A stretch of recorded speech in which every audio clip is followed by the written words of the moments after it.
Yes, my people, I rise again. I just want to tell you that I'm live again. Yeah, I'm live again. I just want to say all praises to the triune God, the God above all gods. And just want to tell you what we'll be doing today. We'll be looking into the debate um, of David Wood and Kenny Bomer. So we're gonna get into this debate in a little bit, but I have a song I made for Kenny Bomer. I don't know if Kenny Bomer like reggae music, but I have a song that I made for him, so I want to give him a little bit of the reggae vibes. So let's take it off.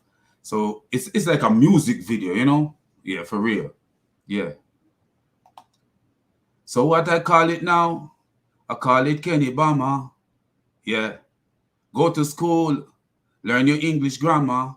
Kenny Bama, Kenny Bama, Kenny Bama. Crying like a baby, crying for his mama. David Wood, sledgehammer. David Wood, hit him real good. Knowing crying like a little child, molested by a pedophile. Kenny Bama, Kenny Bama, Kenny Bama. Crying like a baby, crying for his mama. David Wood, sledgehammer. Hammer time, hit him real good. Knowing crying like a little child, molested by a pedophile. Yeah. So can you imagine Kenny crying like a little child while defending a pedophile? The man is literally crying. Wow. But anyway, the video is more than that. This video is to show you. If anybody remember this Muslim called Behold the God, I think he might be Kenny's worst enemy out here. So this Muslim called Behold the God, after Kenny have this debate with Sledgehammer, David Wood, Behold the God decided like, oh, you know what? I'm going to show Kenny that I could do better than him. So Behold the God decided like, I'm going to show him that I could do better than him. So Behold the God decided to make a video.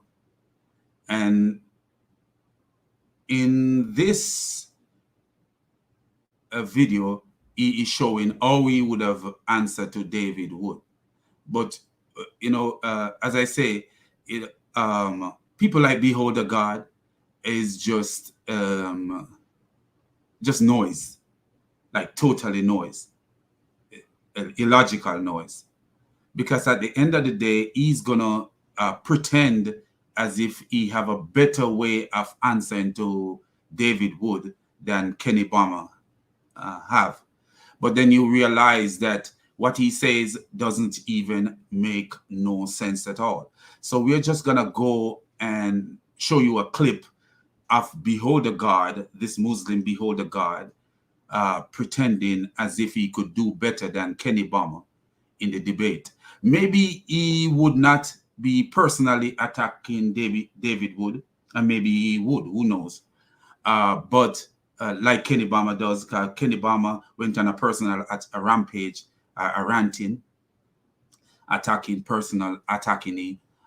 David Wood in a debate. You having a debate and you're personally attacking your opponent, then to show weakness. But maybe Behold the God would not resort to that, but he would not have done better than Kenny Bomer does, because it is difficult to defend Muhammad having sex with a child, because there are Muslims who believe he did. So let me show you what Behold the God believed that he would have done and how much better he would have done. And his first thing, he resort to the Quran. So he believed that the Quran have the answer to whether or not Mohammed had sex with Aisha at the age 9. And we'll show you that it is senseless. His attempt is very, very senseless.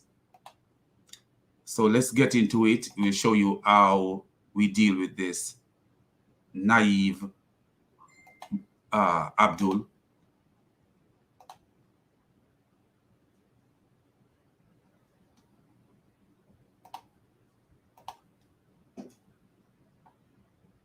If you look at the video here, let me make sure that you guys are seeing this. If you look at the video here, he says, "My thoughts." Let me make sure that we are.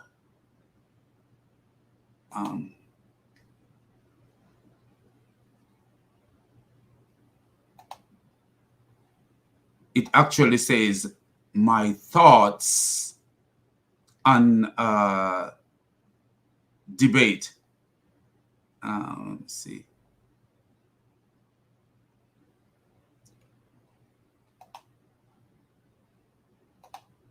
He said, "My thoughts on the debate." If you look right here, he says, "My thoughts on the DWKB debate." He doesn't want to call Kenny Bomer's name, so he said KB and DW. Plus refutation. So he thinking he can refute what David Wood says. It's so crazy, man. These Abduls are, something is wrong with them, man, mentally. But anyway, let me show you what is so-called refutation is. So here is how we start out. And I almost finished watching the debate between DW and KB. If you notice how he's smacking his lip like someone eating some camel stew with rice, or he smacking his lip as if he's as if he just have his first taste of camel urine. And he's trying to savor the taste. Listen to this. Now, to be perfectly honest and unbiased, even though I disagree with most of the things that DW said, we must admit that KB did a He said he disagree with most of what he said. That means some of what he said he agree with it. So some of what he said he agree with it, and he's gonna say Kenny did a bad job. very poor job, a very poor job in that debate. He made himself look like a fool. He wasn't coherent. He was jumping all over the place. He couldn't give even one reference to prove his case. So Kenny could not give one reference to prove his case. But at the end of the day, some of what Kenny say is what he's gonna say.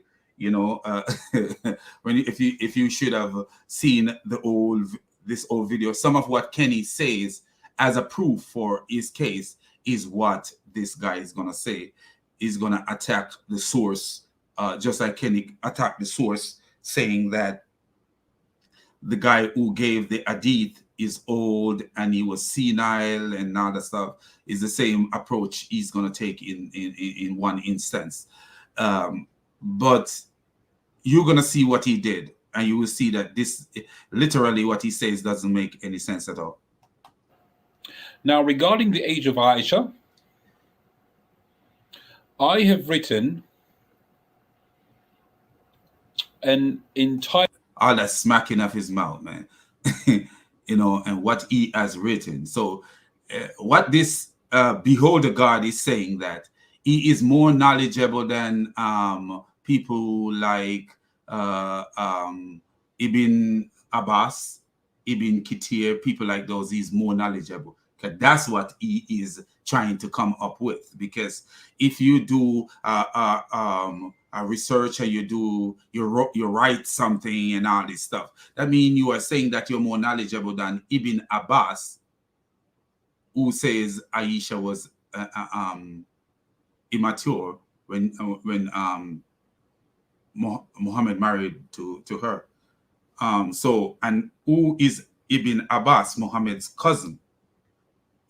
So, what kind of Muslim are these people? Are they Sunni Muslim? Are they just anything that make Muhammad look bad? Let's throw it away. This is what they are. They will go and do these extensive research and all the extensive research and find things that comes after Muhammad, way after Muhammad, not even an hadith, but from the scholars, what the scholars try to cook up and put together, and then they would say, oh, Aisha was not that age. Aisha was not 9-year-old when Muhammad had sex with her.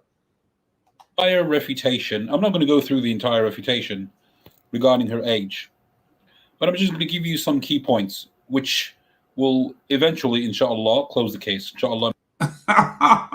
Wow, man, I need to give this guy a present, man, because he said close the case. What is wrong with this guy, man?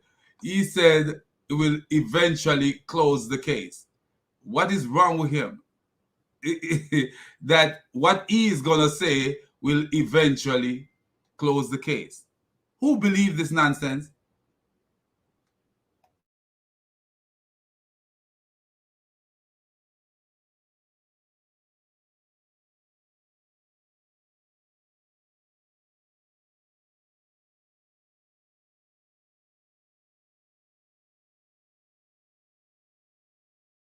So this guy believes that what he is going to say will eventually close the case. Can you imagine this? That this guy is so crazy to believe that what he is about to say will eventually close the case. What a brainiac. So let me give him his present because he deserves it, man. He deserves it so bad. This guy is a brainiac, man. What he is about to say will eventually close the case.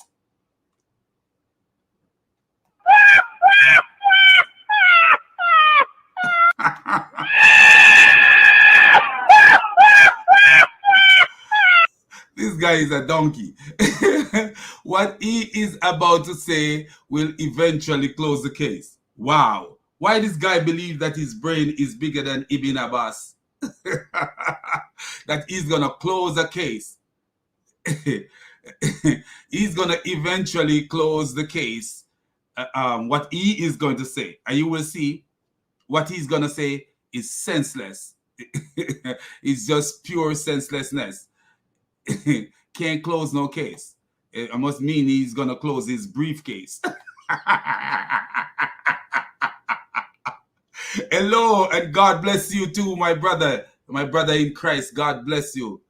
Our Lord Jesus Christ is above all, man, and give us the wisdom to reveal these Abduls. So this guy is saying that what he's about to say will close the case, man. Close the case. How?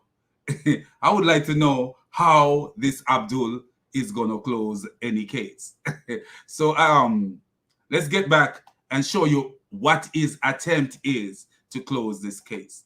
This is how naive these people are. So he's claiming that what he's about to show will close the case. And all we can hear so far is the smacking of his mouth, as if he's eating some poison goat meat, some talking poison goat meat, or is he tasting camel urine medicine for the first time, or he's eating some stew camel with white rice. The only thing he offers so far is the smacking of his mouth. Listen to him. Meaning God willing. So basically, we as Then he said, Inshallah, meaning God willing. Who don't know what Inshallah means? Who is he talking to? Act like he's so educated, man. Sunni Muslims, the proper the proper way of Islam, we follow the Quran and the Sunnah. Do you see? He said he, as a Sunni Muslim, the proper way of Islam, he follow the Quran and the Sunnah. But yet still, when the Sunnah tell him that Muhammad have sex with a baby, with a 9-year-old baby, he don't believe it. He have to find alternative way to try to discard or disregard what the Sunnah says. And even the master of the Sunnah, who they say his tafsir is the best tafsir, Ibn Abbas, he will ignore what Ibn Abbas say and to go off on his research to close the case. He must be talking about closing his briefcase. What case is he talking about? This guy is a donkey, man. So anyway, listen what he's gonna say now. And I have written, I have it here on my screen, how does the Quran define marriageable age? I'm not going to read the entire refutation. It's too long. Otherwise, this video is going to take like at least 20 minutes. There are several hadith reports that Prophet Muhammad ﷺ married his third wife, Aisha, may Allah be pleased with her, when she was 6 years old and consummated her marriage when she was 9. If this is true, then it must be consistent with the Quran that tells that Muhammad himself followed the Quran before he asked others to follow it. Do you notice what he says right here? He says there is several hadith that says that, and literally there are several hadith that say that. and he says Muhammad followed the Quran. Muhammad did not. Muhammad know the Quran was his invention. And even Aisha hinted that she at times believed that the Quran was Muhammad's invention. When Muhammad started giving himself all these women and stuff, and Aisha look on the women offering themselves to Muhammad after Muhammad write a Quran verse, that any one of them who want to offer themselves to him, and if he want to, he can accept it.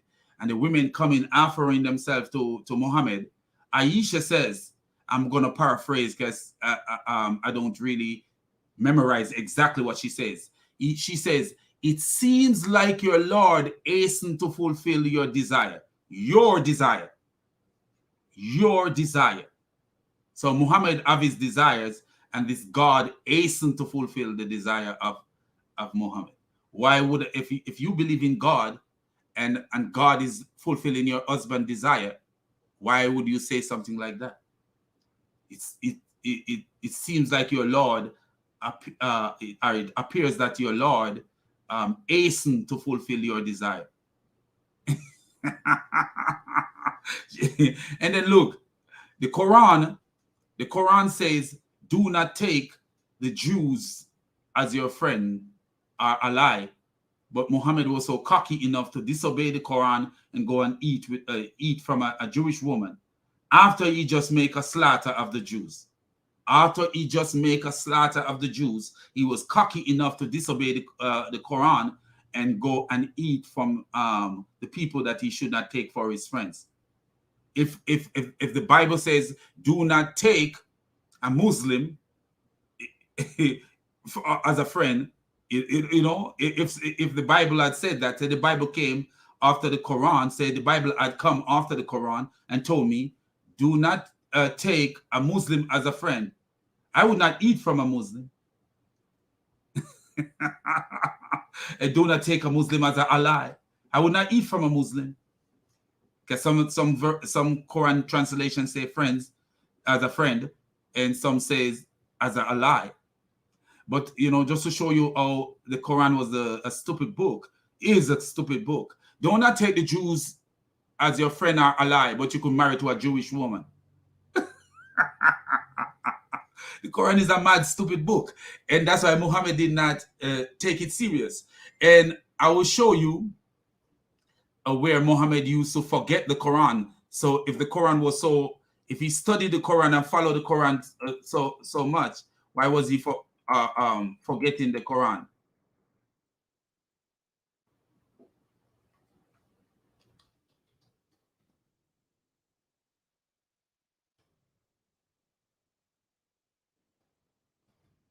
Okay, so here we go right here.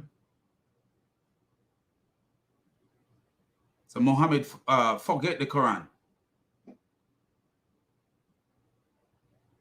Muhammad did not memorize the Quran, so I don't know how was he following the Quran as these people say. And then even the verse that he used is very questionable. So he says, let me find it for you. I'm there, but we'll show you where Muhammad used to forget the Quran. So I don't know. I have no idea how you could draw to a conclusion that Muhammad used to follow the Quran. That's why we believe we follow the Sunnah more than this guy followed the Sunnah, because according to the Sunnah, Muhammad used to forget the Quran.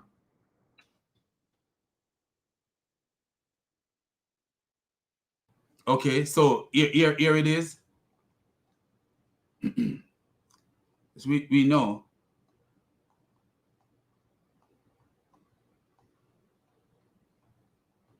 that these Muslims, they don't they don't believe in the Sunnah, but he told you what he did. He tell you.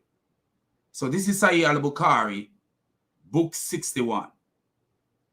Sahih al-Bukhari, book 61.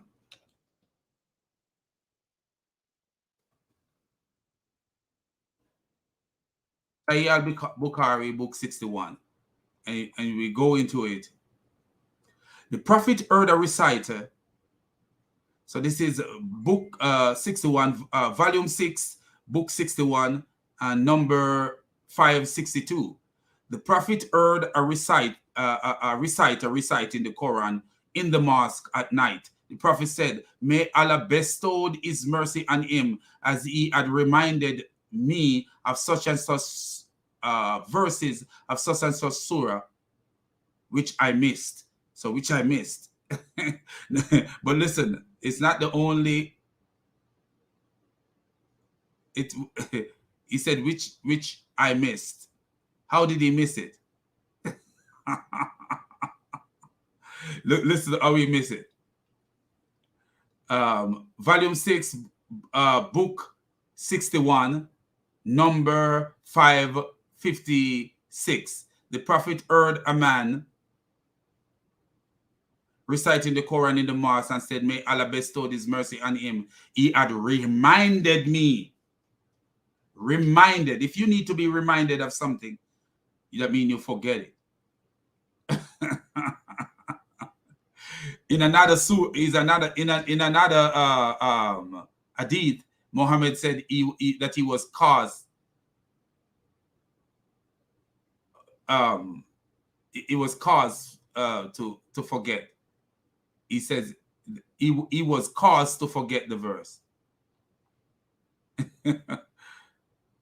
So he had reminded me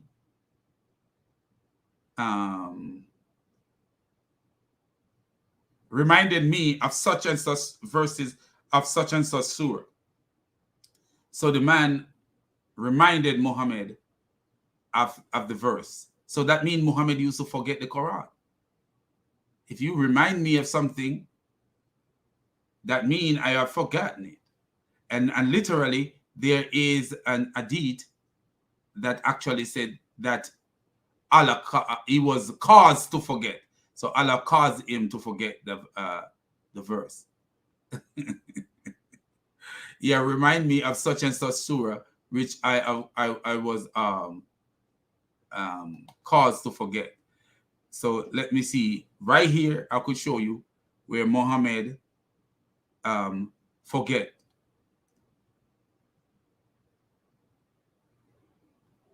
Okay, here we go. So this is Bukhari 6.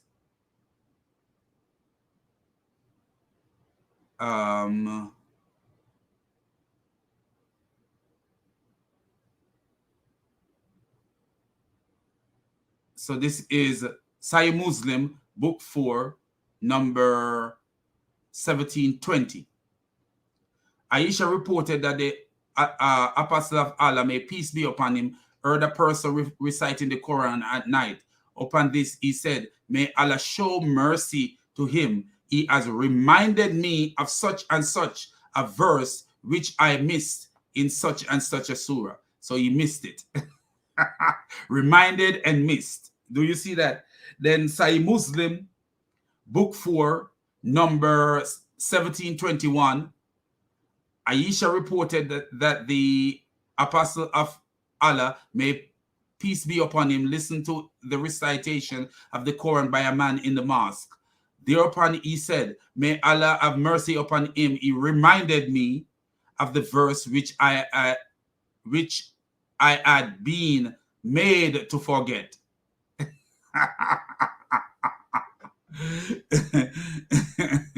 Man, so how was Muhammad? This is what I want to know.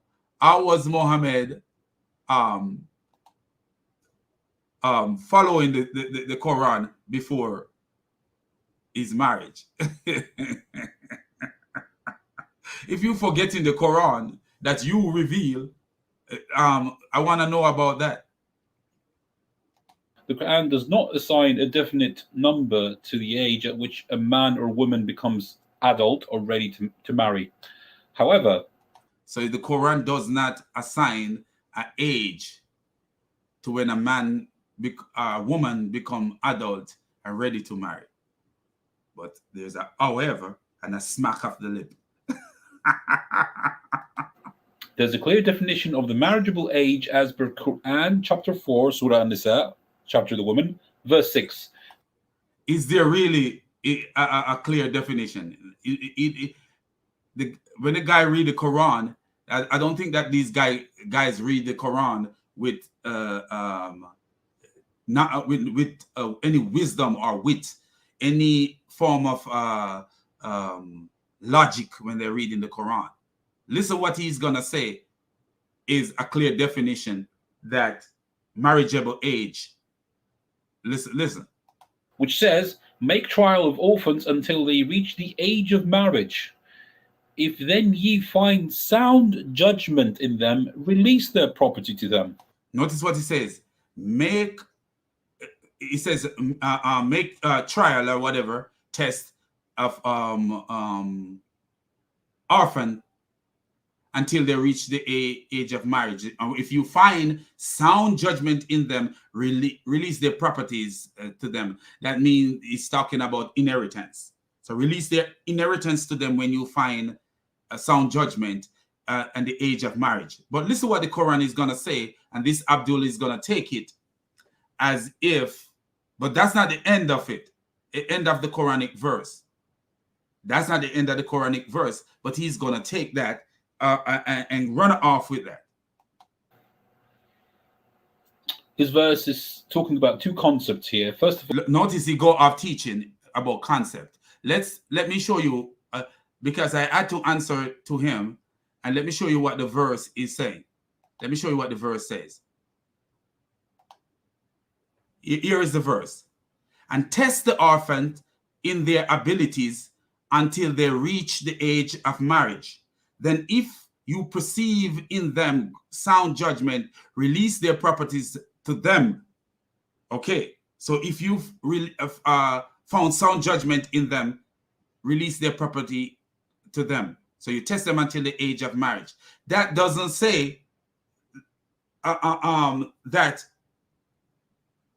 the property is gonna release to them at the age of marriage, because a person may not have sound judgment until after the age of marriage.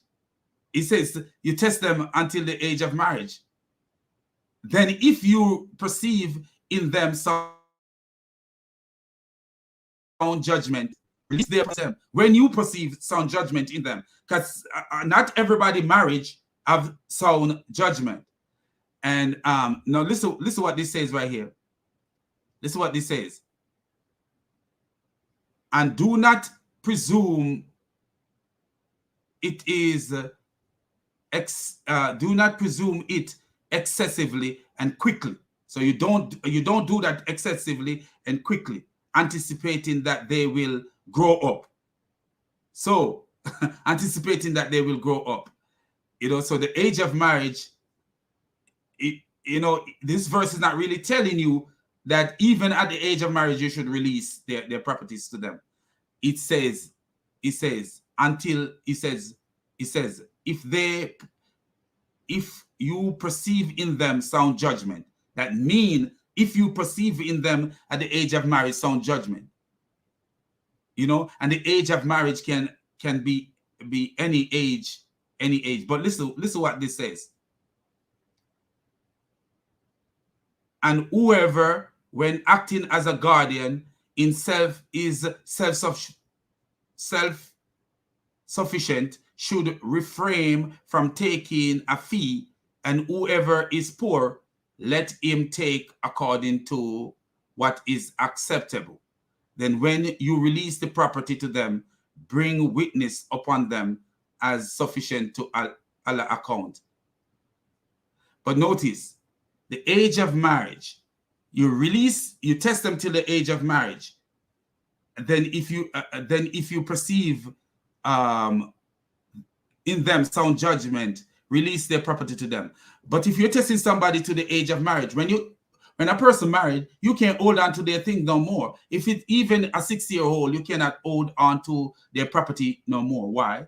Because they have a husband. The husband is the one who become their guardian. So if you're testing the person till the age of marriage, that doesn't mean that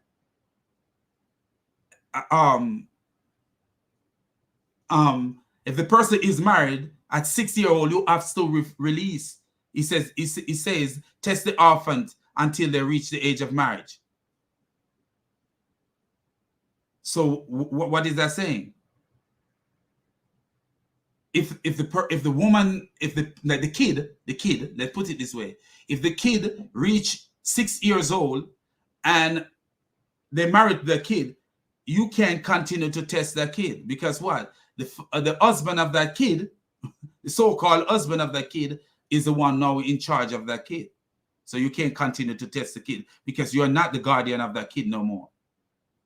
Then if you perceive in them sound judgment, release their property to them. That means if they're still in your care and you perceive in them sound judgment, then you release their property to them. That is if they are still under your guardian, because you are a guardian. And whoever, when acting as a guardian, notice it says that, whoever the guardian is.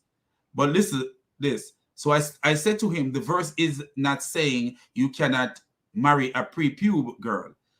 It is talking about releasing properties. And it is telling you that if the female children reach the age of marriage, there is no reason to test their abilities anymore, possibly because their husbands are going to be in charge of them and their properties. That's exactly what the Quran is saying. And look at it. Why I know that. If you look at Surah 65, verse 4, you will see that. And those of your women as have passed the age of monthly course, for them the Ida, at the waiting period, a prescribed period, if you have doubts about their periods, in 3 months for those who have no intercourse. So what this was to do is to protect people against pregnancy. So if you have a woman pregnant and stuff, you don't want to jump and divorce the person when the person is pregnant.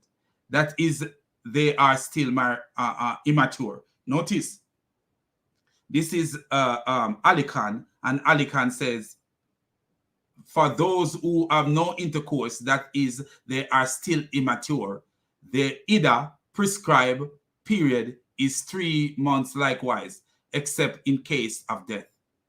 So you see that. And notice this. The verse mentioned those who have no intercourse, and the translator rightly says that is, they are still immature. Because Surah 33 verse 49 says, "O he who believe, when you married, or you who believe, when you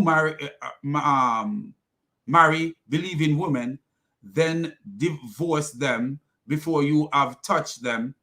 No period of either have yet to count in respect for them. So give them a present and set them free in a handsome manner. Do you see that? So if you did not have sex with a child, a young child, when if you married to a 6-year-old and you didn't have sex with the 6-year-old, you just give them a present and set them free. You wouldn't have to wait for anything. Like in the case of Aisha, 9-year-old, Muhammad would not have to wait. If he had divorced Aisha at 9, he would not have to wait if he didn't have sex with Aisha. He would have just set Aisha on her way after giving her a present. But listen this, Tafsir Ibn Abbas on Quran 65 verse 4. And for such of your woman as despair of menstruation because of old age, if he doubt about their waiting period, their period of waiting shall be 3 months, upon which another man asks, O messenger of Allah, what about the waiting period of those who do not have menstruation because they are too young, along with those who have it not because of young age? Their waiting period is 3 months. Do you see that? Because of young age. So you don't have no period at all because you're too young. So your waiting period is 3 months. Your waiting period is 3 months. But why would you have a waiting period of 3 months when Surah 33 verse 49 is saying that if you did not touch the wife, there no period of either have you to count in respect for them if you haven't touched them. So give them a present and set them on their way. But that's not the only thing. That is not the only thing.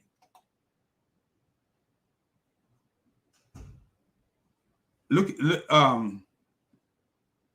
Burera said, this is Sayyid al-Bukhari.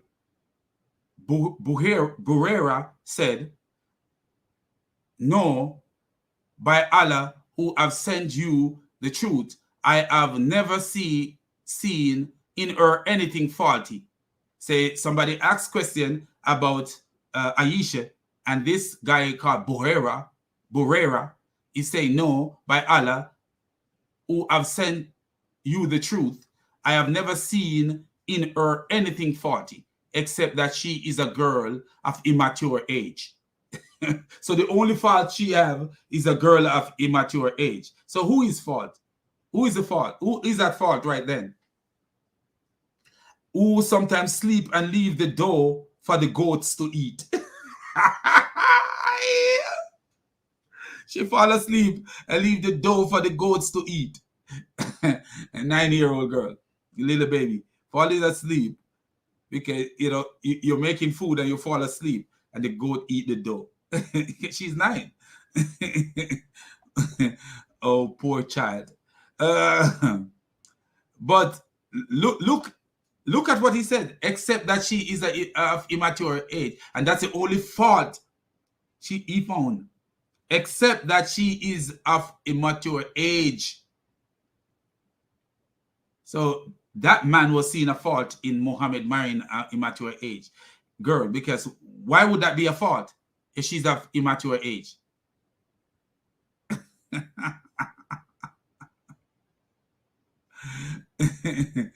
Wow. And that is Sahih al-Bukhari, volume 3, book 48, number 829. And if we look at number 805, it says the same thing. Usama said, keep your wife, as we know nothing about her except good.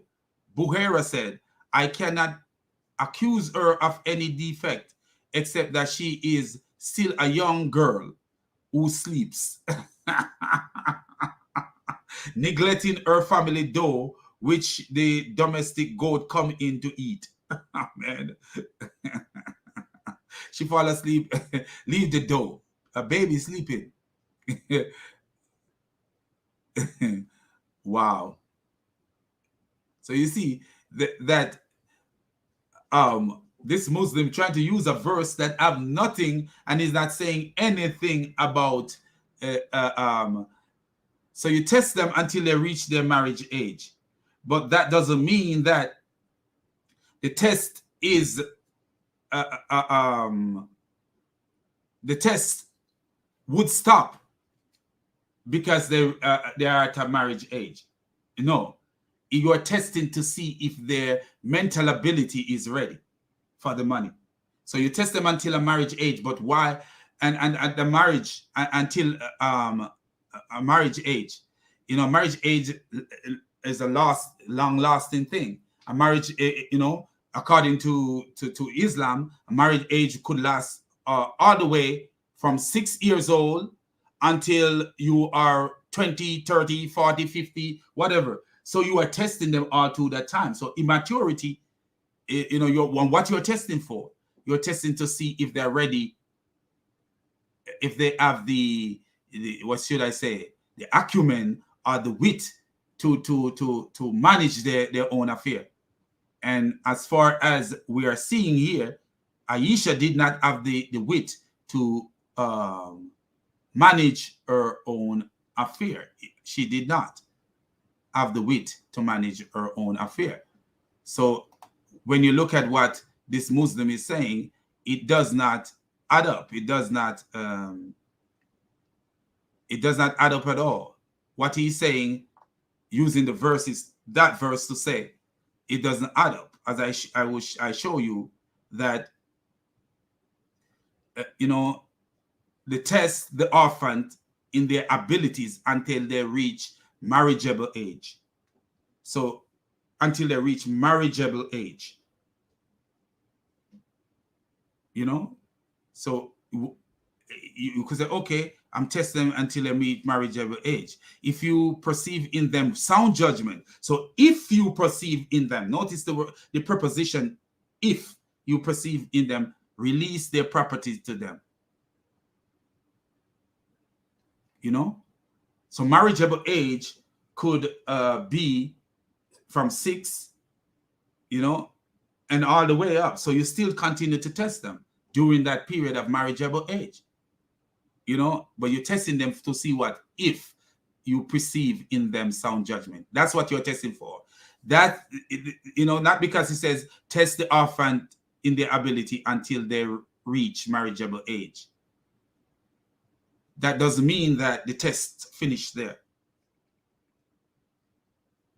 You know, that doesn't mean that the test is finished. It's something that he's saying. So until they reach marriageable age, doesn't mean that the test is stopped at marriageable age. Then if you perceive in them sound judgment, release their properties to them. He said release their properties to them, right there. If you perceive sound judgment in them, then you release. That's what he was talking about. He's not talking about what the marriageable age is, you know, and he doesn't say stop testing them. He says at marriageable age.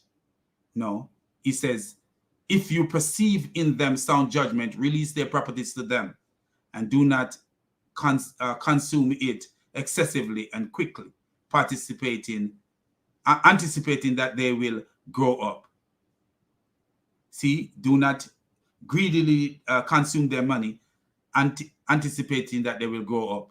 And whoever acting as a guardian is self-sufficient will refrain from taking a fee. And if you're self-sufficient, you refrain from taking a fee. And whoever is poor let him take according to what is acceptable.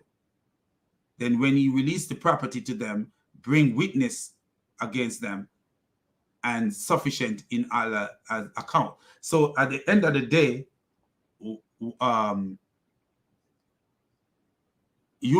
if a child marriageable age is 6, you're not gonna you're not gonna release the money to that child. 9 is still marriageable age.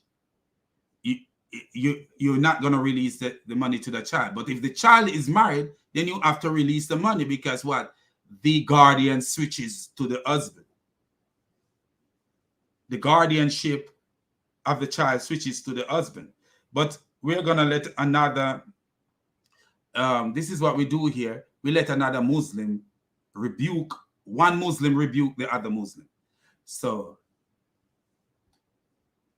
this guy asks, as how? I don't know what he's trying to get at. But listen to this right here. I don't know what he's trying to get at. But listen, one Muslim will rebuke the other Muslim. This is how you instead of you wasting your time debating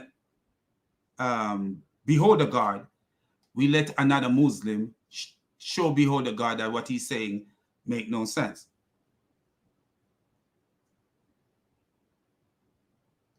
So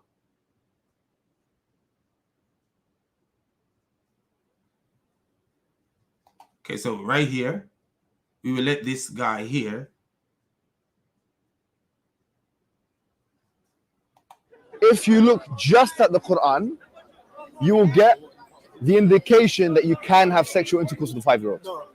The reason why do you hear what he says? If you look at if you look just at the Quran, you will get the impression that you could have sex with a 5-year-old. So even with that verse, 4 verse 6 that beholder God quoted, if you look at it, the way I look at it is the way it's supposed to be looked at, not the way that beholder God is looking at it. You know, because as Ibn Abbas shows us that you could marry to and have sex, from his tafsir, that you could marry and have sex with a pubescent girl who doesn't have a period. So he is Muhammad Ijab is not telling a lie. haram to have sexual intercourse with a 5-year-old is not found in the Quran at all. If you just read the Quran, it is halal. It would be halal to have sexual intercourse with a 5-year-old. Chapter 65, verse 4. It's the same one that I just read. Chapter 65, verse 4. You know, and you will hear Mimi Ijab say exactly what I just said. Allah subhanahu wa ta'ala tells us who you can divorce and who you cannot divorce. And then he says, وَاللَّائِ لَمْ يَحِدْنَ.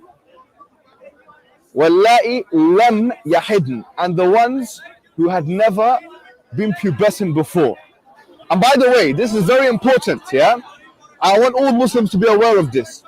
The reason why we don't have sexual intercourse with 5-year-olds and 6-year-olds and 7-year-olds or whatever is not because of puberty. Wait a minute, what did you say? It's not because of puberty. So you hear what he's saying. So he read the same Quran that beholder God read. And what did he do? He draw to a different conclusion, because what beholder God is doing, he is eisegeting things into the text that is not there.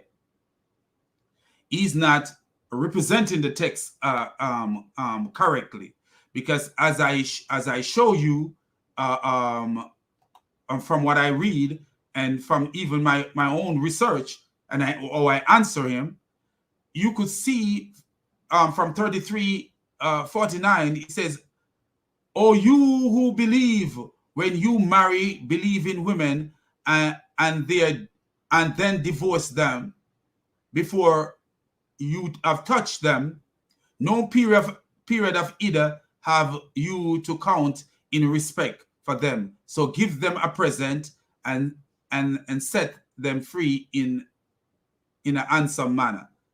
So set them free in an handsome manner. You know, if they, why would you wait on a person who have never seen their period? According to 65 verse verse 4, why would you wait on a person who have never seen their period if you never have sex with them? You would give them a present and set them free in an handsome manner, according to 33 verse 49. But Tafsir Ibn Abbas is telling you, and for such of your women as despair of menstruation because of old age. So if the person doesn't have any menstruation because of old age, if he doubt that you doubt, like, oh, maybe they're still seeing their period, about their waiting period, their period of waiting shall be 3 months, because you get to an age where you stop seeing your period, and that's natural for all women. And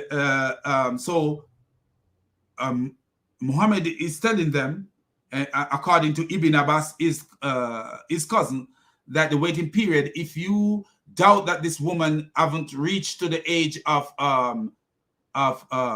menopause, then the waiting period is 3 months, because you are not sure that they stop seeing their period. Upon which a man asked, so this man said, O Messenger of Allah, what about the waiting period for those who do not have menstruation because they are too young? But why would this man ask this question if verse 33:49 is saying, if you don't touch your pre-pube wife, give them a present and set them on their way? Because it was common for them to have sex with their little baby girls, these little baby wives that they took upon themselves. O Messenger of Allah, what about the waiting period for those who do not have menstruation because they are too young,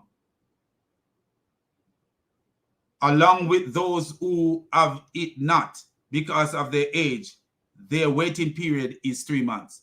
So Muhammad was encouraging these people to have sex with babies, and just like he did to Aisha. It's not rocket science. It's simple mathematics. And when you look and see what Muhammad Ijab is saying, he's speaking the truth. It's not because of puberty, because that verse in the Quran actually says lam yahid. They never had puberty before. You can't go around that. The Quran doesn't say anywhere in the Quran that the woman has to be pubescent. Notice what he said, the woman. How can you call a kid who is not pubescent? How can you call a kid who is not pubescent a woman? Notice what he said. The Quran doesn't say that the woman has to be pubescent. Do you see that? The woman. Look at the word he mentioned, the woman. How is a pre-pube girl a woman? This is Islam for you. This is Islam. Islam make you stupid and irrational and crazy in your mindset. That's what Islam do for you. I watched a video the other day with a Dawa preacher telling the Muslim, man, who could not like this? We will have girls. We will rave. He said in Jannah, they will have girls and they will rave. I was like, wow. So the mindset of these Muslims is to rave and have girls, and all these young men run into Islam, and all these young men keeping in Islam, their mind is on the women. This one called, what's it called? Norman Ali Khan or something like that. he says, it is so hard for a man to control his sexual drive. I'm paraphrasing him. For a young man to control his sexual drive. So when he go to Jannah, he will be rewarded for not looking upon a woman and not lusting after a woman. So wow. The ability to not lust after a woman if you are already have a wife, that should not be something that you're aiming to be rewarded for, because it should be something that you are able to control, not lusting after other women when you have a wife. That should be something that is normal for you to control. You have some resistance and stuff like that, but with God's help, that should be something that is normal. It's a commandment for you to follow. It should be something that is normal, that you think only about your wife. But these Muslims can have 4 wives, and still the reward in Jannah is more women and raving, as this idiot says. So they will rave in Jannah. I dare you to find one verse in the Quran where it says you're not allowed to marry someone based on harm, or you're not allowed to have sexual intercourse based on harm, or you're not allowed to marry someone based on puberty. Get me one verse in the Quran which says the woman has to be pubescent. You know, in the Quran it says حُرِّمَتْ عَلَيْكُمْ أُمَّهَاتُكُمْ. It says you're not allowed to marry your mum. It says you're not allowed to marry your sister or your auntie. Where does it say you're not allowed to marry a prepubescent? I'm looking for one verse that you can say, you pinpoint it and say this is where it says prepubescent marriage or whatever is not allowed. So if you're Quran alone, you're steered towards pedophilia, and a severe type of pedophilia, a wife abuse, a severe type of wife abuse. So according to Muhammad Hijab here, who is addressing Quran-only Muslims, if you only take the Quran, you're basically a pedophile. So do you see that? You're basically a pedophile. He actually said the most extreme form of pedophilia. He said the most extreme form of pedophilia. But I'm gonna go to the debate with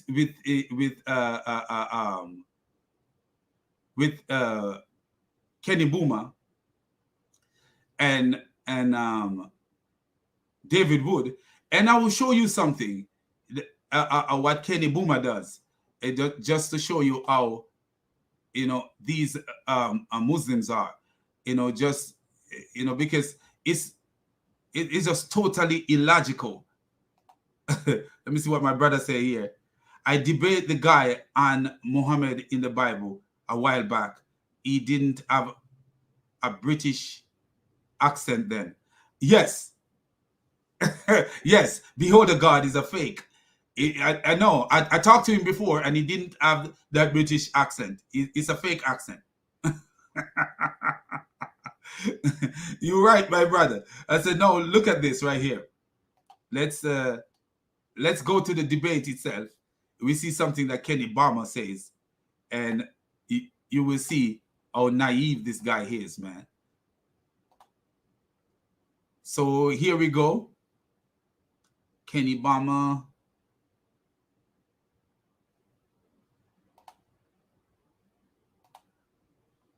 So if you look at the name of the debate, it says, was Muhammad's marriage to Aisha immoral? And listen to Kenny Bomer. He's trying to latch on to a hadith, a narration from one individual who was in his late age, and it was believed that his memory was fading because he was in his old age. That's so. This is the conclusion that these to defend Muhammad, they try to say that this man was in his old age and his memory was fading.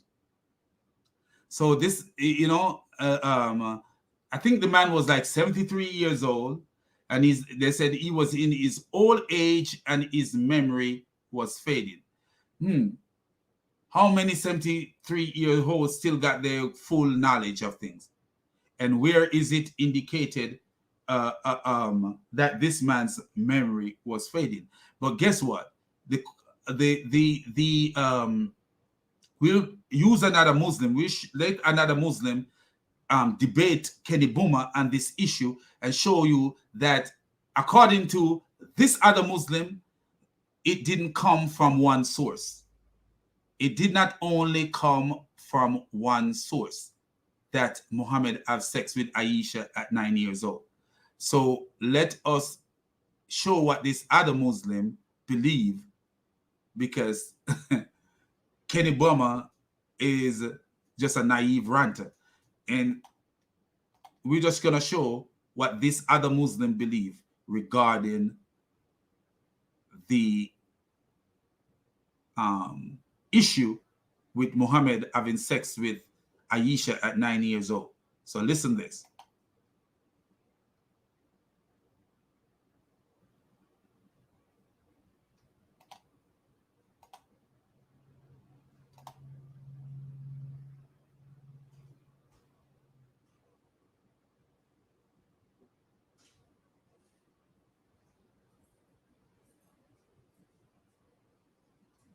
Okay, so here we go.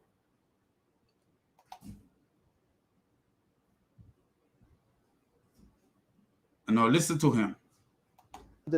Now we can talk about the main topic, which is what was the age of Aisha.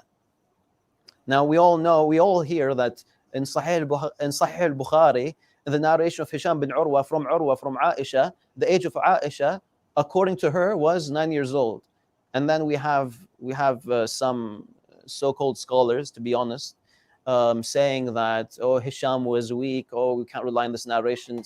So some so-called scholars. So he called it some so-called scholars when that is what Kenny Bomer is using, trying to debate against David Wood. But as we know, we show you Kenny crying like a child, crying for his mama, because he run up into the armor. You know that David Wood is called the armor. So he run up into the armor, crying like a child, crying for his mama. Yes.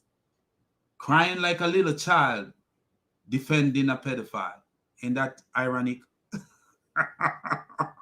So this guy is saying that some so-called scholar is the one who invented that stupid story.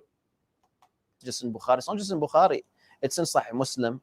It's in Sunan Abi Dawud. It's in Sunan Nasa'i. It's in Sunan Ibn Majah. It's in Musnad Ahmad. It's in Mu'jam al-Tabarani. It's in Musnad Abi Ya'la. It's in all these sources. I can get you maybe 100 sources. It's not really that big of a deal. It's everywhere. It's not in like one source. And it's not just a narration of Hisham bin Urwa. You hear what he says? It's not just the narration of Hisham bin Urwa, whatever the last name is. So notice what Kenny says. Kenny Bomer says it's only from Hisham, and Hisham was senile, was getting senile. But guess what? Guess what? This is not what this guy is saying. So who is the liar? Or who is uneducated? That big of a deal. It's everywhere. It's not in like one source. And it's not just a narration of Hisham bin Urwa. It's not just the narration of Hisham. Do you hear him say that? That big of a deal. It's everywhere. It's not in like one source. And it's not just a narration of Hisham bin Urwa. It's a narration of Zuhri, who also narrated from Urwa. It's also the narration of Aswad al-Nakha'i, who also narrated from Aisha. So you see that? There's other people who who narrated from Aisha. But he is blaming this one man. Oh, it's from one man. It's this and that. It's only from one man. According to this guy, it's from other people. It's from other people. So you cannot deny it if it's from so many people. You know, but that's Kenny Bomer. You know, Kenny Bomer will deny his mama.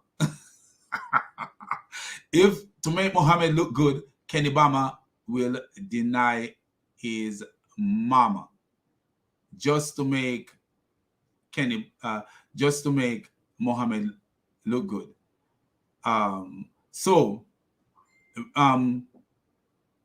Here we go. We're gonna have something that a woman, this Muslim woman said.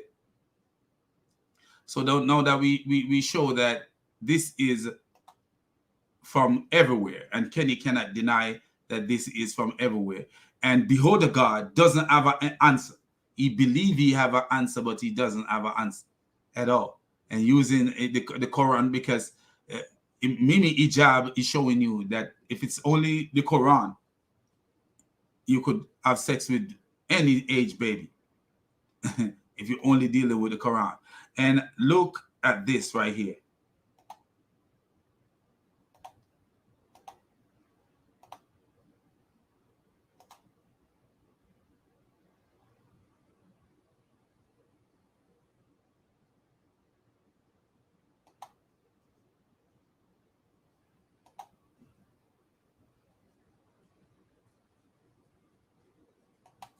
Well, a mother has authority over her kid. I cannot like it, right? Like, so there's nothing much I can do besides say, hey, why don't you just wait? But child marriage, occultists do that, Satanists do that. There's weirdo Christians in the Alabama who do weird things. It's part of the. No. Did you hear what she says? Notice what she said? Child marriages, cultists do that. And let's repeat it because we don't want to miss anything. What she says. I want you guys to catch what she said. Wait, what's the hurry? What's going on here? Do you need money? I'll give you the money. She doesn't listen to you. Well, a mother has authority over her kid. I cannot like it, right? Like, so there's nothing much I can do besides say, hey, why don't you just wait? But child marriage, occultists do that, Satanists do that. There's weirdo Christians in the Alabama who do weird things. So she said, cultists do that, Satanists do that, and weirdo Christian in Alabama, weirdo Christian. Notice what she says. Weirdo Christian, cultists, and Satanists do that, child marriage. Weirdo Christian, cultists, and Satanists do child marriage. Wow. In Alabama. So she said weirdo Christian, cultists, and Satanists. And Satanists. Do you remember? Keep in mind what she said, Satanists. That's the part. Weirdo Christians. There is no Christian who is a weirdo. You know why? It's a Christian follow the commandment in the Bible. You cannot be a weirdo and be a Christian at the same time. A Christian follow the Messiah. There is nowhere the Messiah ever tell you to have sex with a child. The Messiah called the children to him, and as a father, he called the children to him. The Messiah have never have sex with any child. We haven't seen any of the disciples follow the Messiah having sex. So you cannot be a weirdo Christian. Sexually perverseness is not Christianity. So when he said weirdo Christian, he's actually saying weirdos. That's what she's saying. She's actually saying weirdo. So a weirdo. So she says, cultists do it. Notice that, cultists. So let us write it down right here. So cultists, cultists, cultists, one. Weirdo, T-O. So weirdos do it. And Satanists. Okay? So these are the words. Weirdo, cultist, Satanist. But notice what she's going to continue to say. Things is part of the human condition anthropologically, and the best we can do is just not allow our daughters to go into it because they're not going to be the wife of a prophet.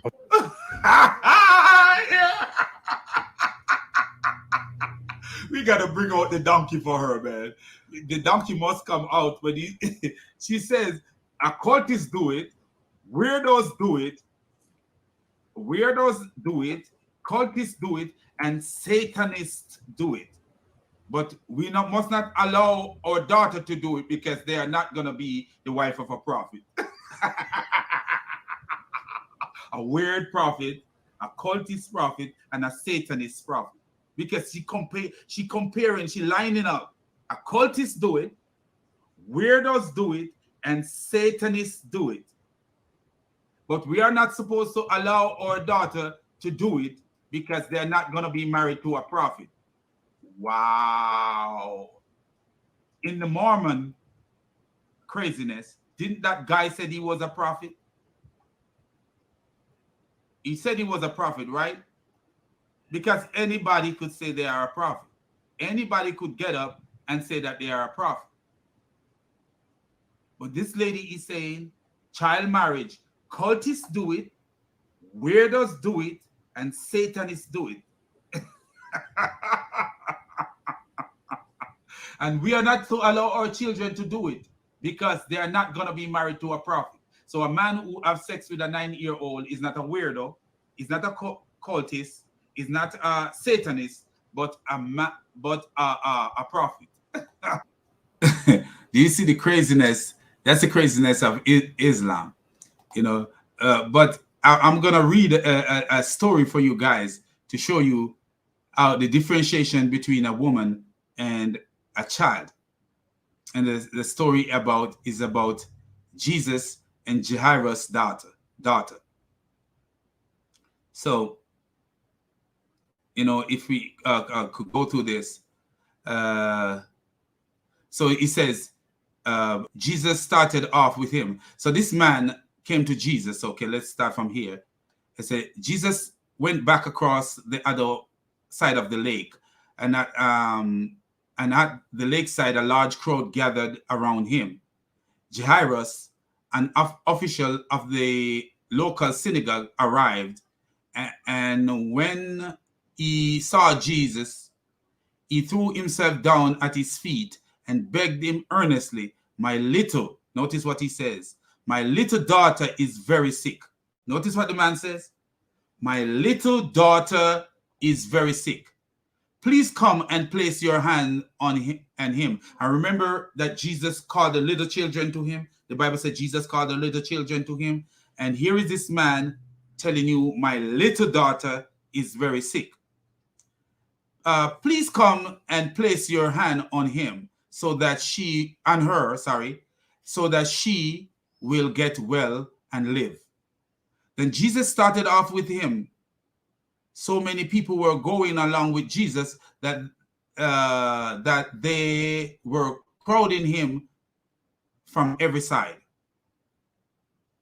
So this is Mark 5, and we are reading from 21. There was a woman, notice this, a woman. There was a woman. So the first talk about a little, my little daughter is very sick. My little daughter is very sick. And then here it says, there was a woman who had suffered terribly from severe bleeding for 12 years.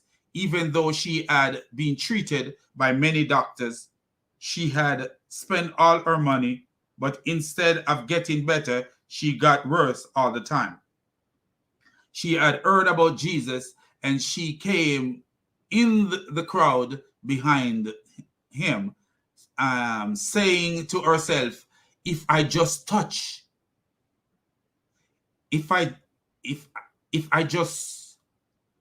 his clothes, I will get well. This is the Messiah, the decent Messiah. Just touching the decent Messiah, you're okay. She touched his cloak, and her bleeding stopped at once. And she had the feeling inside herself that she was healed of her trouble. At once, Jesus knew that power had gone out from him. So he turned around in the crowd and said, who touched my clothes? Can you imagine? Can you imagine? In a crowd of people, the Messiah could tell that someone touched him. I'm sure the crowd was touching him. His disciples answered, you see how the people are crowding you? Why do you ask who touched you? That's a sensible question to ask. But the Messiah, because of the power of the Messiah could tell that he have a special touch, not just a regular touching. But Jesus kept looking around to see who had touched him. The woman realized what had happened to her, so she came trembling with fear. knelt at his feet and told him the whole truth. Jesus said to her, "My daughter, do the Muslim ever ask, where is Jesus ever called everlasting Father, or is Jesus ever called the Father, or this and that? You notice what Jesus called the woman who may be older than he is. He said, "My daughter, your faith had made you well. Go in peace and be healed from your trouble."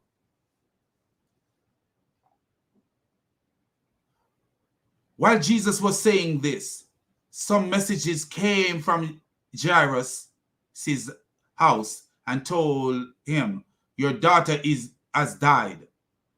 Why bother the teacher any longer?"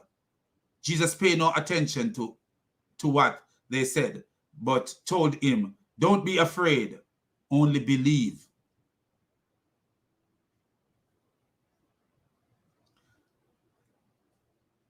Then he did not let anyone else go on with him except Peter and James and his brother John. They arrived at Jairus' house, where Jesus saw the confusion and heard all the loud crying and wailing. He went in and said to them, "Why all the confusion? Why are you crying? The child is not dead. She is only sleeping." And you notice the Messiah. The Messiah see death, this temporary death, this death on earth here as a sleep. No, the Bible said those who are sleeping in the grave. Those who are sleeping in the grave. And what did the Messiah do? They started making fun of him. Hypocrites like these Muslims who make fun of the Messiah. Oh, you know? Hypocrites like this Muslim who pretend to love the Messiah, but they make fun of him on a regular basis. I have this screenshot from a Muslim called Leah. Then the things that he say about Jesus' mother is despicable. Despicable. The thing that come out of his Satan-possessed head. Muhammad invited Satan to sleep in his stupid nose, and the thing that come out of his head is ridiculous. I would not even say that about Leah's mother, much less to say that about Jesus' mother. Wow. This just show you how nasty these Muslims are.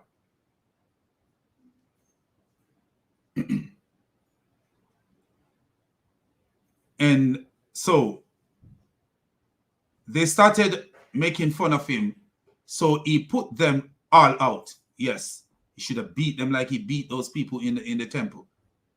Took the child, father and mother, and his 3 disciples and went into the room where the child was lying. And he took her by the hand and said to her, "Talitha kum," which means, "Little girl, I tell you to get up." Notice what Jesus said. "Little girl, I tell you to get up." He didn't say woman. Notice the first person was a woman, and this is a little girl. She got up at once and started walking around. She was 12 years old when this happened. They were completely amazed. But Jesus gave them strict orders not to tell anyone. And he said, "Give her something to eat." A 12-year-old is a little girl to Jesus. But Muhammad have sex with a 9-year-old. How can you compare the gracious Messiah to this idiot called Muhammad? How? And where? And according to the stupid Quran 33:21, Muhammad is a perfect example to follow. Perfect example for who? Perfect example for me? A man living in the United States of America in the 21st century. And then when you look at it, Farid Response and Kenny Bomer, who tell you, oh, in Delaware, in Rhode Island, in this place, in that place. Do you see that? in Delaware, in Rhode Island, this place, as if there's a book that claim to come from a God that tell you that Delaware, the men in Delaware, or Rhode Island, or Tennessee, or wherever that those two idiots mentioned, is the perfect example to follow. And why is it there are people in America who are against those people? Because they know they are not the perfect example to follow. But you have people like Kenny Bomer who crying like a baby while defending a pedophile. Or ironic that you're crying like a child while defending a pedophile. You run up into the armor, start crying like you're crying for your mama. You didn't know that you were versus you're going up against the armor. Sledgehammer. You think you're going up against a carpenter's hammer? You're going up against a sledgehammer or a jackhammer? You're crying like a baby. You see, if you listen to let me show you something that Kenny Bomer says, and you will see how naive Kenny Bomer is, and you can't take this guy serious. Let me show you something that Kenny Bomer says, and you know that how can you take Kenny Bomer serious? 1 inch. You can't take Kenny Bomer 1 inch serious. Look at this. Let me show you what Kenny Bomer says.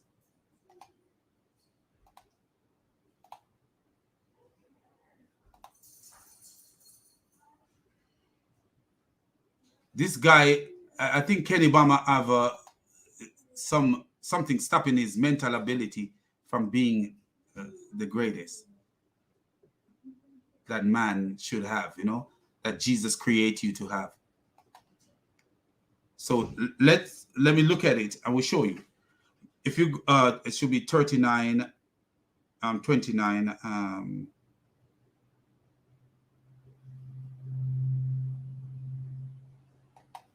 listen what he say right here. The Day of Judgment. The common terms amongst Muslims on this matter, as well as many decent, unbiased non-Muslim scholars and historians, is that there was absolutely no wrongdoing committed on the part of the Prophet in regards to this marriage, peace be upon him. So a decent historian would be the one who say that there was no wrongdoing.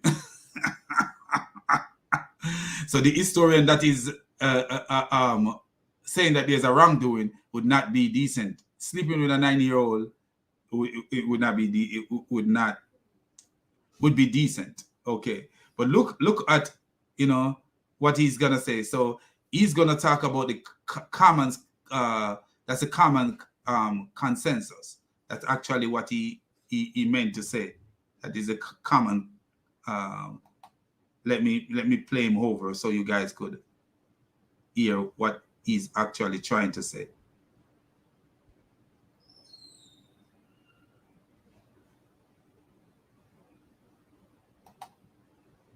Guidance in the Quran about coming to common terms when there's disagreement amongst people, and that Allah himself will eventually inform people about that which they used to differ on the Day of Judgment. The common terms amongst Muslims on this matter, as well as many decent, unbiased non-Muslim scholars and historians, is that there was absolutely no wrongdoing committed on the part of the Prophet in regards to this marriage, peace be upon him. So that's what we should focus on, because that's where the consensus of agreement lies.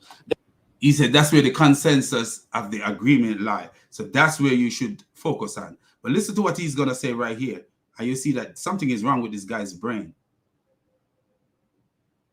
Something is definitely wrong with his head, because I don't think he pay attention to what he says.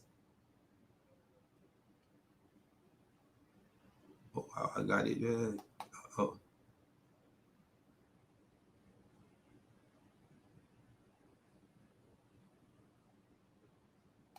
Okay, so listen to this right here. While it is true that many Muslim scholars have accepted the tradition that Aisha was 9 years old when the marriage was consummated, others believe that she was older. And both sides have strong arguments based on various hadiths to justify their theories. So the common consensus is, some Muslim believe that she was 9 years old, you know. But Kenny Bomer want non-Muslim to be in agreement with him that this is normal for a 40-year-old man to sleep with a 9-year-old child. But do you see the difference between the Messiah and Kenneth Boomer, the man that Kenny Boomer praised? Because Kenny Boomer spent more time defending Muhammad than he spent defending Allah.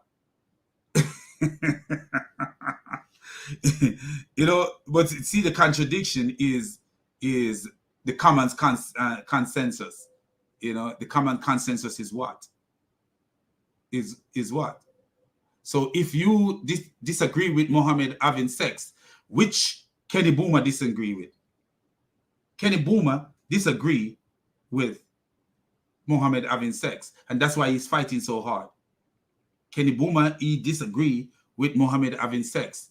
He you know, there's actually a video where Kenny Boomer is saying that, you know, it's gross. You know, if he find a woman, grown woman, more attractive than a 9-year-old. I don't know why would he use such words, but you know, you see that he disagree with this, and this is why he fighting this. Because if there's Muslims who are saying that this is what happened, why is he going another way around? You know, and actually throwing one man under the bus when he is not research enough to see that there is other people who say these things. So if you look at, if we go back and look at what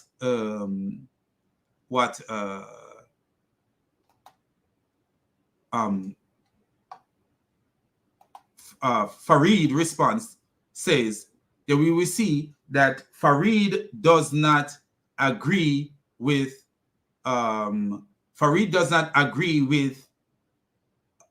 Kenny Boomer and his ideology.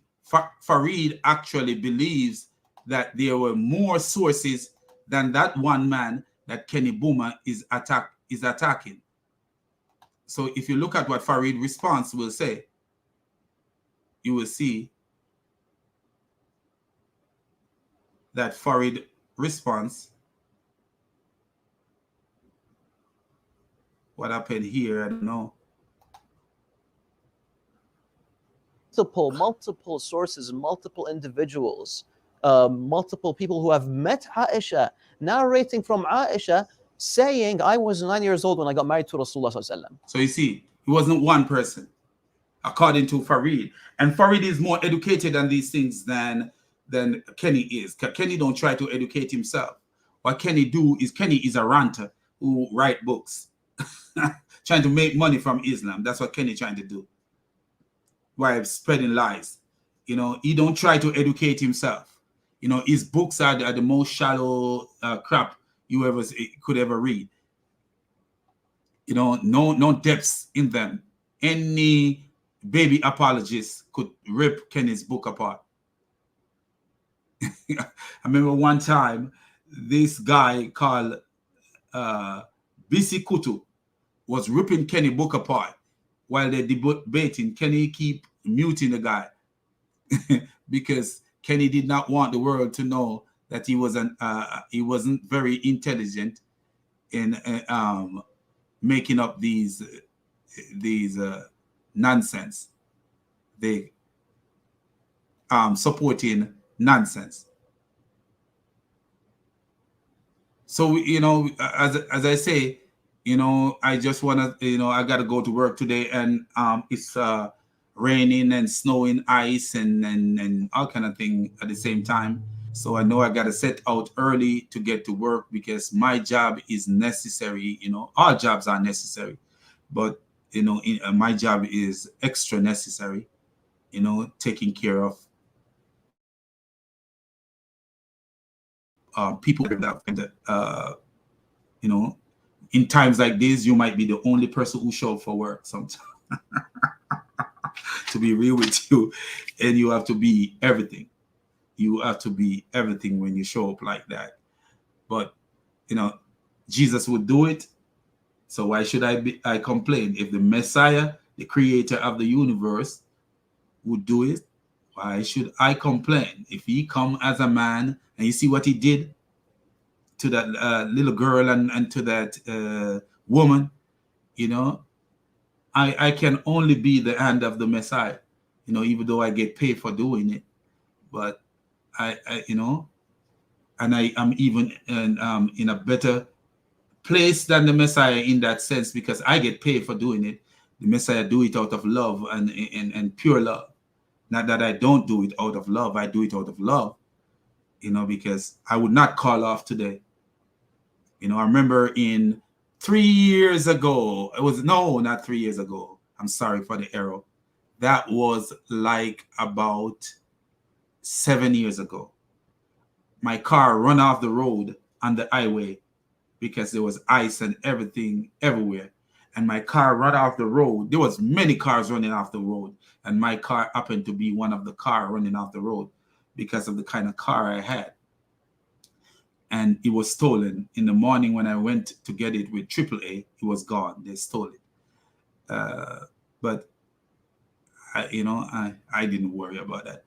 That's material. That's material stuff. But I told myself, I'm going to work. And in the end of the day, I could not go to work.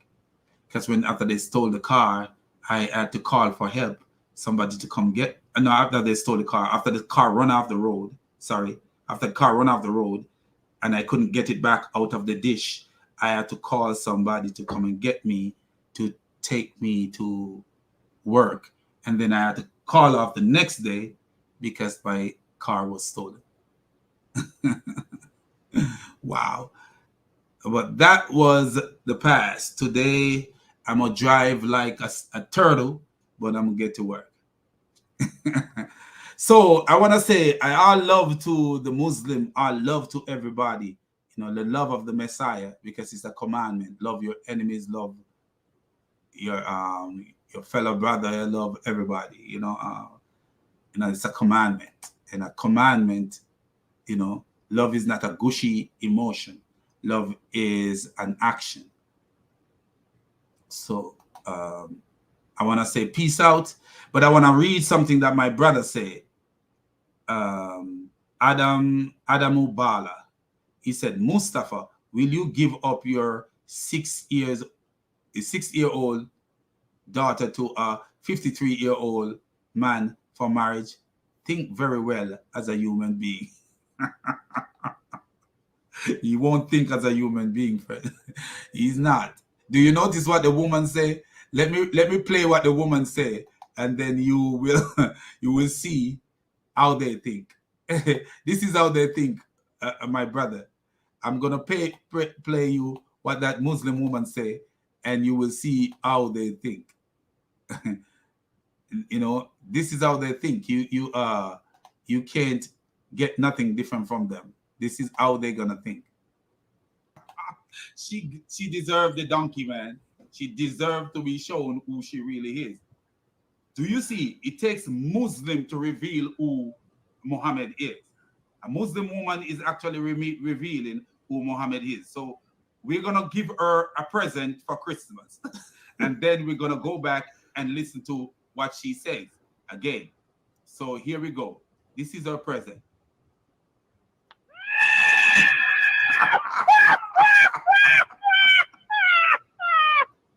She's a donkey.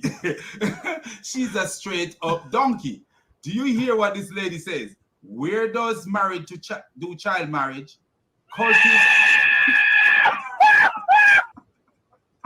Cultists do child marriage, and Satanists do child marriage. But we are not supposed to let our children do it unless they are marrying to a prophet.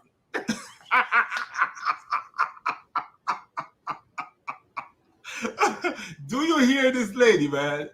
So my brother, that's the answer for you. But I let her speak so that you could hear her saying it herself. This is what Islam will do to you. Islam will turn you into the most crazy weirdo on the face of the earth. Listen to what the lady says. Just listen to what she says. So let's play this again so that you guys could hear what this woman said. And we're gonna play another Muslim who says something similar.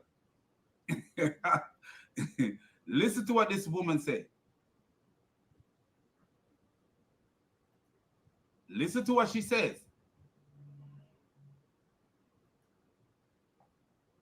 Why can't you just wait? What's the hurry? What's going on here? Do you need money? I'll give you the money. She doesn't listen to you. Well, a mother has authority over her kid. I cannot like it, right? Like, so there's nothing much I can do besides say, hey, why don't you just wait?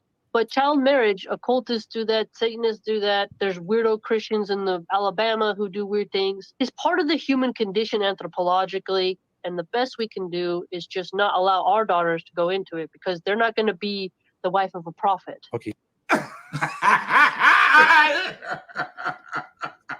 Cultists do it. Where does Christian do it? And Satanists do it. Weirdo Christian, no, a weird Christian. How is a person who is weird a Christian? If the Messiah was not weird, then you are not. You're not a Christian because a Christian is a follower of the Messiah. So if you're weird, you're not a Christian. So she's saying, cultists do it, Satanists do it, and weirdo Christian do it. But we are not supposed to let our children do it because they are not the wife of a prophet.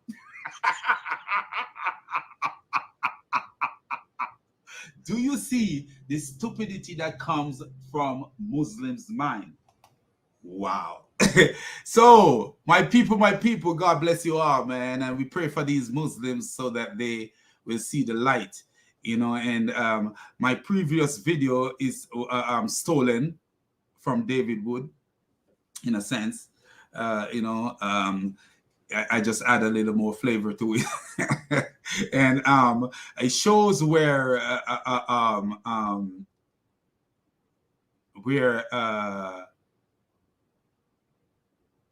this guy is crying that Afghan Muslims in Virginia are becoming ex-Muslims. You know, and as I say, and as David would say, you know, and he didn't put it the way I'm going to put it now. If you are exposed to the internet and exposed to the apologists, Christian apologists, and even to apostate prophet, and you are still a Muslim, you are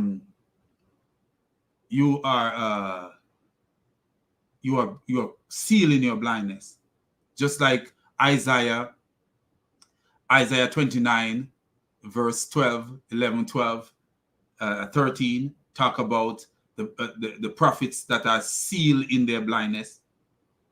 And these Muslims say it's talking about Muhammad.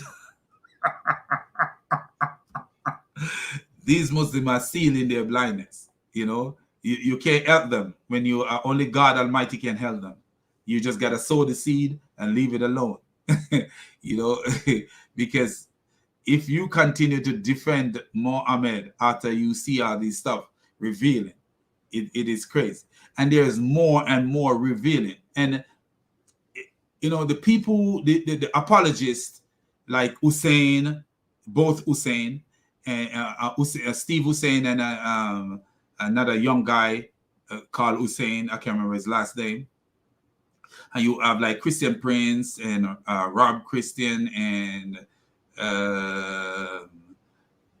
even Adam Seeker, even though he doesn't know the deepness of the language, but they have more effect than us English speaking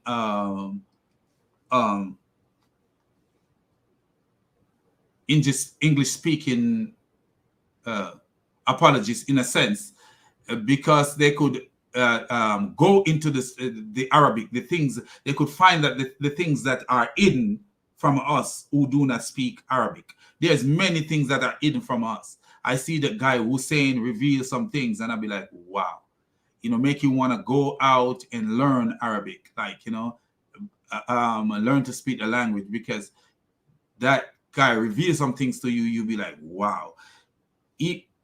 and these people who read Arabic are able and to see these things, but it's been hidden from them by their imam. Everything they want to learn. Islam is a cult, and with cult like the Jehovah Witnesses and stuff like that, you are only learning from the imam. And you see where Sam Shamoun have a discussion with three, I think it was a three or two. I watched it, but I was at work. I think it's three Shia Muslim, and everything is that my imam says, my imam, my imam, my imam. You know, that's how they are. You know, what my imam says, my imam, my, you know, so the knowledge that they get is only what they get from these imam and from the sheikh. So they don't explore. The Jehovah Witness at one point actually encourage illiteracy in a sense. You know, when I say illiteracy, you could read, but encourage knowledge. I am getting knowledge. As a person can read but have no knowledge, that's to me, that's illiteracy in a sense.